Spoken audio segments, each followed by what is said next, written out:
Na live pós-jogo da última sexta-feira, quando o Santos sofreu mais uma derrota na Série B, uma das coisas que nós fizemos aqui foi criar uma enquete para que você que me acompanha aqui no canal Filho de Peixe pudesse votar. Você era a favor da saída de Fábio Carille ou achava que havia outros problemas maiores? Tivemos quase 300 votos e 69% da nossa audiência acredita que o problema é o Carille e que ele deve ser demitido. Mas nos últimos dias eu recebi diversas mensagens de vocês, muitos comentários, dizendo o seguinte: será que o maior problema do Santos é o Carille? Será que não pode ficar pior um eventual substituto? E quem é que vai substituir o Carille? E quando nós começamos a ver as notícias de quem são os possíveis cogitados, começa a me dar um frio na espinha e eu não sei se o torcedor santista não precisa repensar a saída do Fábio Carille. Nesse momento você vai me chamar de louco, vai me chamar de incoerente. Eu sigo achando que o Fábio Carille precisa ser demitido. Apesar de eu defender que os trabalhos no Brasil precisam ser longevos. Mas com o maior investimento da história da Série B, com uma folha salarial de quase 12 milhões de reais, um time que não consegue jogar, não consegue desempenhar e a cada rodada que passa fica pior, acho que é o momento de interromper esse trabalho. Mas como eu disse, quando a gente passa a ver os nomes cogitados para substituir o Fábio Carille, isso nos dá um pouco de medo e faz o torcedor santista pensar se de fato a interrupção do trabalho do Carille é a melhor solução. Vamos falar sobre isso no vídeo deste domingo, mas antes eu peço para que você se inscreva aqui no nosso canal. Tá chegando aqui pela primeira vez, seja bem-vindo, seja bem-vinda. Já se inscreva, ative o sininho, deixe seu like, comente, compartilhe e vamos juntos rumo aos 5.000 inscritos. Estamos crescendo cada vez mais. Agora faltam um pouco mais de 700 inscritos para nós chegarmos à nossa meta de 5.000. Peço para que você se inscreva, porque como eu digo, aqui no nosso canal, o torcedor santista tem vez e voz. Tá certo? Vamos lá então falar sobre essas últimas informações que saíram sobre o Santos nas últimas horas. Ontem eu trouxe um vídeo falando que o jogo de quarta-feira contra o Goiás é um ultimato para o Carille, pode ser a última partida dele. Goiás que entra em campo hoje às 6h30 da tarde contra o Curitiba no estádio do Serrinha. Então vamos ver se a gente consegue observar esse jogo do Goiás para saber o que nos espera na próxima rodada. Mas me parece muito claro que o Carille já é um treinador que está na berlinda. Ontem à tarde, depois de eu publicar o vídeo, saiu uma informação no Diário do Peixe, reportagem da Laura Marcelo, que faz um brilhante trabalho no Diário do Peixe, dizendo que o Santos já discute quem vai ser o substituto do Fábio Carille, mas que o grande empecilho é a multa rescisória. Vale lembrar que Fábio Carille, o Santos tem um problema para se acertar com o Vevaren Nagasaki, o time japonês ao qual o Carille estava empregado, ao qual estava ligado, porque a questão foi parar na FIFA. Os japoneses alegam que o Santos não fez o pagamento da multa. E além disso, o Santos tem que pagar a multa pela interrupção do trabalho do Carille, que segundo informações do Ademir Quintino, é de cerca de 5 salários para o Carille e para a sua comissão. Especula-se que o Carille ganhe na casa dos 500 mil por mês, então só para o Carille seriam algo em torno ali de 2,5 milhões de reais. Precisa ver qual é o combo, né, o valor do combo da sua comissão técnica e que, em razão disso, a multa rescisória é o que trava a demissão do Carille.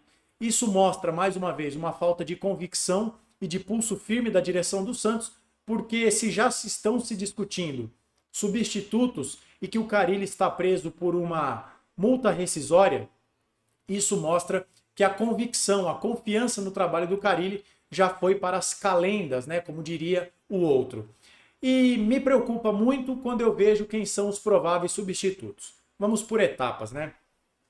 Primeiro eu quero dar o crédito aqui ao Fábio Sormani, que tem canal aqui no YouTube, que trouxe na noite deste sábado que o Santos buscou, que a direção do Santos buscou o Emerson Leão. O Marcelo Teixeira ligou para o Emerson Leão, oferecendo, né, perguntando a ele se ele toparia ser o chefe do Alexandre Galo. O Leão, portanto, seria a eminência parda, seria o chefe do Galo, o homem forte do futebol. O Emerson Leão está de férias com a família na Europa, se eu não me engano, e recusou o convite mais uma vez, assim como ele já havia recusado no ano passado, ainda na gestão do pior presidente da história do Santos. mas o que eu penso sobre isso é que me parece uma piada.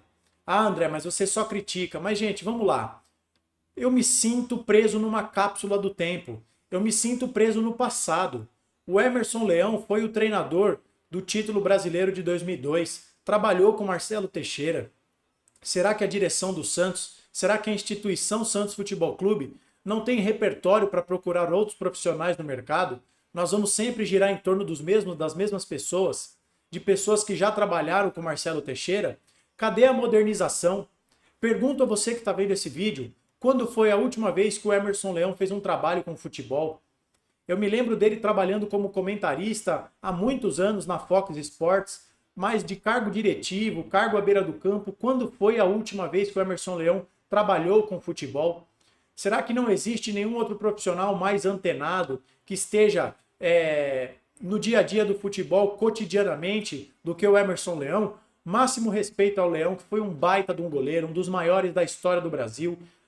Ajudou o Santos a conquistar aquele título fantástico que nos tirou de uma fila incômoda de muitos anos. Mas será que a gente não consegue encontrar outros profissionais mais gabaritados, que tenham mais repertório, que sejam mais modernos? E aqui não é etarismo, preconceito porque o Leão já é uma pessoa mais velha. Não, claro que não. Existem profissionais de mais de idade que são ótimos, né? Por exemplo, o Tite não é nenhum garoto e comandou a seleção brasileira por 2 Copas do Mundo, entre tantos outros exemplos, né? O Nelsinho Batista, por exemplo, ganhou ontem do seu filho Eduardo Batista. O Nelsinho é o treinador mais velho da Série B, acho que com 74 anos, está tentando reconstruir a Ponte Preta. Então não é preconceito com a idade do Emerson Leão, mas eu estou falando de inatividade no ramo do futebol. E isso ainda coloca o Santos nesse constrangimento de ser recusado de novo. Porque na gestão do Rueda, o Leão foi procurado e disse não. Então, sabe, o Santos precisa se poupar dessas vergonhas, desses vexames. E quando eu falo de preso no tempo, preso nos profissionais mais velhos, que já não vivem boas fases, que não fazem grandes trabalhos há muito tempo, o próprio Diário do Peixe, nessa reportagem da Laura Marcelo, traz ali que, em conversas com pessoas próximas, o Marcelo Teixeira externa a vontade de trazer o Felipão em caso de substituição do Fábio Carille. Aí só pode ser brincadeira de péssimo gosto. Aí só pode ser piada. Vamos nos ater ao trabalho mais recente do Felipão, que caiu de forma vergonhosa no Campeonato Mineiro. E olha a verdadeira revolução, essa é a palavra. A verdadeira revolução que o Gabriel Milito está fazendo no Atlético Mineiro com os mesmos jogadores. Com pouco tempo de trabalho, ele revolucionou o time do Atlético Mineiro. Forma de jogar, variações táticas, sem teimosia, do jeito que o Felipão escalava o Gustavo Scarpa, como o Milito escala. O Scarpa era banco com o Felipão, com o Gabriel Milito, foi o melhor jogador da primeira fase da Libertadores. Então, e antes do Atlético Mineiro, qual havia sido o bom trabalho do Felipão? No Atlético Paranaense, que também foi mal. Felipão, que indicou ao Santos, disse que era um baita de um profissional, o Paulo Turra. E eu não preciso dizer aqui para vocês como foi a passagem do Paulo Turra no Santos. É da mesma escola de treinadores do Odair Hellmann, desses treinadores da escola gaúcha, de um futebol reativo, um futebol com pouca criatividade. Então, não pode ser sério um negócio desse. Parece que o Santos fica preso sempre nos mesmos nomes, nos mesmos estilos. Será que o Santos não tem capacidade de procurar outros nomes? Essa reportagem da Laura Marcelo informa que outro nome cogitado é o do Léo Condé, que estava no Vitória, subiu com o Vitória como campeão da Série B para a Série A e foi demitido depois de resultados ruins.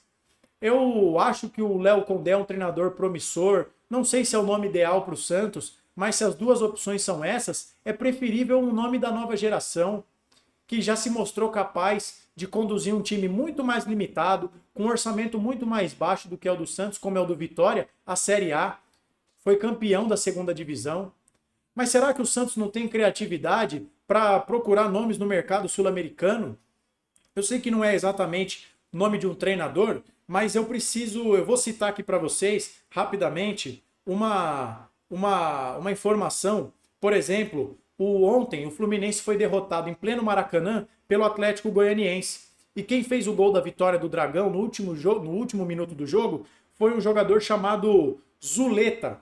Acho que é Martim Zuleta o nome dele, né?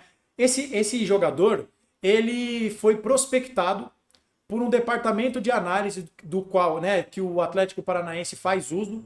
Ele jogava, se eu não me engano, na segunda divisão da Colômbia, que foi monitorado, um jogador jovem, promissor, de baixo custo. Eu nem sei se esse jogador é bom, se esse gol que ele fez foi um acaso e se daqui para frente ele vai ser um fracasso no Atlético Goianiense, mas reparem, o Atlético Goianiense, que nessa semana que passou concluiu a sua transição para o modelo de SAF, modernização do seu departamento de futebol, mapeou um jogador de uma segunda divisão de um campeonato que não é da primeira prateleira da América do Sul e apostou nesse jogador. Será que o Santos não tem um departamento que possa monitorar outros treinadores jovens do mercado sul-americano? E isso se aplica também aos jogadores. Será que quando a janela abrir, o Santos vai ficar preso nesses jogadores que tiveram trabalhos com quem está lá aí hoje? Léo Natel, que trabalhou com o Carille, assim como o Otero, assim como o Casares. O Igor Rabelo, do Atlético Mineiro, que não consegue jogar no Atlético Mineiro, mas com quem o Alexandre Galo trabalhou. Será que a gente vai ficar preso nesse furacão, andando em círculo, como aquele cachorrinho que corre atrás do rabo? Então isso não pode ser sério. Além do constrangimento de ser recusado pelo Emerson Leão, essas histórias de que é o Felipão. O De Olho no Peixe trouxe hoje no seu programa diário, na manhã deste domingo, que uma fonte da cúpula do Santos disse que não procede o interesse no Felipão. E aqui não é meu papel dizer que o De Olho no Peixe está certo e o Diário do Peixe está errado. Cada um tem as suas fontes e a gente tem que lembrar também que muitas das vezes as pessoas envolvidas em negociações, elas negam porque elas não podem confirmar de público. Eu tenho certeza que a Laura Marcelo, se disse isso na reportagem dela, dizendo que o Felipão é um nome quisto pelo Marcelo Teixeira, é porque alguma fonte em quem ela confia passou. Mas isso não pode ser sério. O Santos precisa se modernizar. Nós estamos presos em nomes que tiveram seu passado vitorioso há muito tempo atrás. O Felipão é o treinador do Penta, mas o Penta foi há 22 anos atrás. O Emerson Leão é o treinador que tirou o Santos da fila, mas isso foi há 22 anos atrás. Então o Santos precisa se modernizar, o Santos precisa olhar para frente. O Santos precisa de profissionalismo. O Santos precisa de modernidade, precisa de medidas arrojadas. E não ficar preso no mais do mesmo. Isso não pode ser sério. Isso não pode ser sério. E, voltando para a gente encerrar, se a única coisa que prende o Fábio Carille ao seu emprego é a multa rescisória, acho que o Santos deveria ter pensado nisso lá atrás, quando tirou ele do futebol japonês, da forma que a gente sabe que foi.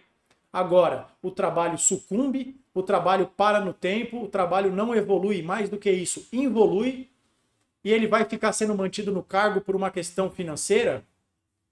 Vamos lembrar que no ano passado, o Rueda segurou o Odair Hellmann e o Falcão quando nós já tínhamos visto todos os sinais de que o trabalho terminaria de um jeito fracassado. E olha como terminou. O Odair Hellmann caiu, depois de um Paulistão vergonhoso, ele sobrevive no Brasileiro, o Falcão fez tudo o que fez, aquela passagem patética, foi mantido, e olha como terminou, com o Santos na Série B. Então, a omissão custa caro. Então, eu repito o que eu disse no vídeo de ontem. Se você não pôde ver, assista. Marcelo Teixeira, se você acha que o Carille é o nome ideal, você vai apostar num trabalho longevo, se manifeste de forma pública, blinde o trabalho do treinador e vamos com ele. Aconteça o que acontecer, subindo para a Série A ou permanecendo na Série B. Mas se não for, tome uma decisão, porque a janela de transferências se aproxima. Dia 10 de julho abre. E a gente tem essa última chance para reformular o elenco para tentar voltar para a Série A. Caso contrário, o Santos pode amargar mais um ano na Série B. Tá certo? Esse é o vídeo desse domingo, eu quero te ouvir. O que você acha de Felipão no Santos? O que você acha de Léo Condé? Você tem algum nome sugerido aí da sua preferência? Jorge Sampaoli? Eu não acho que é uma boa ideia, mas você acha que é? Você conhece algum outro treinador? Comente aqui que eu tô lendo a sua opinião. O resto você já sabe, se inscreva, ative o sininho, deixe seu like, comente, compartilhe e vamos juntos rumo aos 5.000 inscritos. A gente volta a qualquer momento com qualquer novidade do Santos, mas por hoje é só. Nos vemos no próximo vídeo, um abraço a todos e até a próxima.